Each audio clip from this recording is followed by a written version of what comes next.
কিয়ামতের আলামাত এসে গেছে, তাই তো ঘরের নারী রাস্তায় নেমেছে।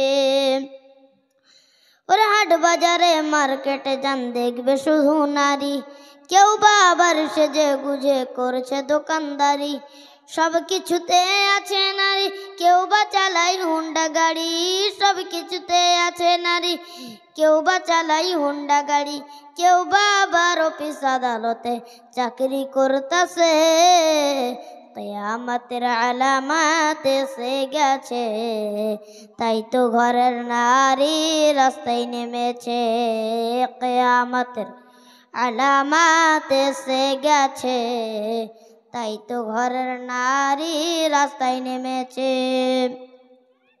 সমস্ত প্রশংসা আল্লাহর, যিনি সারা বিশ্বের রব। শেষ নবী মুহাম্মদ সাল্লাল্লাহু আলাইহি ওয়াসাল্লাম, তিনার উপর লাখো কোটি দরুদ ও সালাম বর্ষিত হোক। আল্লাহুম্মা সাল্লি আলাইহি, আল্লাহুম্মা বারিক আলাইহি। আমি আপনাদের সম্মুখে পিতামাতার দায়িত্ব সম্পর্কে বক্তব্য রাখব, সবাই মন দিয়ে শুনবেন। মহান আল্লাহ বলেন, বিসমিল্লাহির রহমানির রহিম, ইয়া আইয়ুহাল্লাযীনা আমানু কু আনফুসাকুম ওয়া আহলিকুম নারা। হে মুমিনগণ, তোমরা নিজেকে জাহান্নামের আগুন থেকে বাঁচাও এবং তোমার পরিবারকে জাহান্নামের আগুন থেকে বাঁচাও। قال رسول الله صلى الله عليه وسلم كلكم راع وكلكم مسؤول عن رعيته।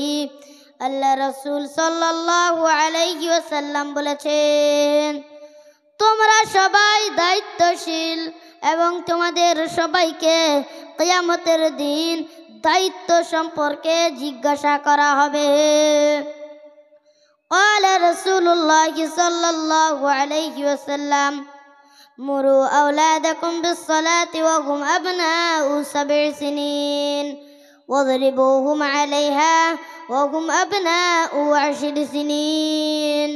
আল্লাহ রাসূল সাল্লাল্লাহু আলাইহি ওয়াসাল্লাম বলেছেন, তোমরা সন্তানদেরকে নামাজের হুকুম দাও যখন তার বয়স 7 বছর।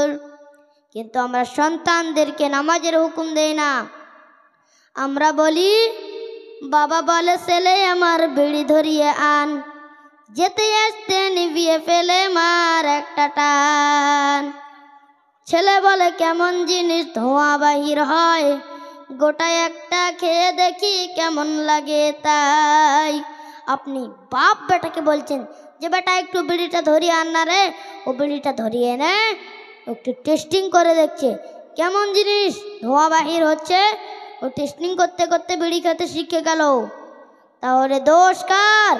দোষ হলো বাবার। আমরা সন্তানদেরকে নামাজের হুকুম দেই না যখন তার বয়স 7 বছর।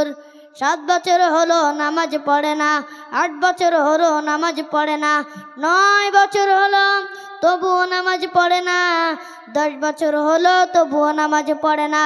আল্লাহ রাসূল সাল্লাল্লাহু আলাইহি ওয়াসাল্লাম বলেছেন, তাকে আর আদর নয়, সোনামণি নয়, সোনার চাঁদ নয়, কলিজার টুকরো নয়, তাকে মারো, শাসন করো। 10 বছরের সন্তান নামাজ না পড়তে চাইলে তাকে মারতে হবে, শাসন করতে হবে। কিন্তু বড় আফসোস লাগে, বড় দুঃখ হয়, আপনি বাপ নিজেই তো নামাজ পড়েন না, সন্তান কি করে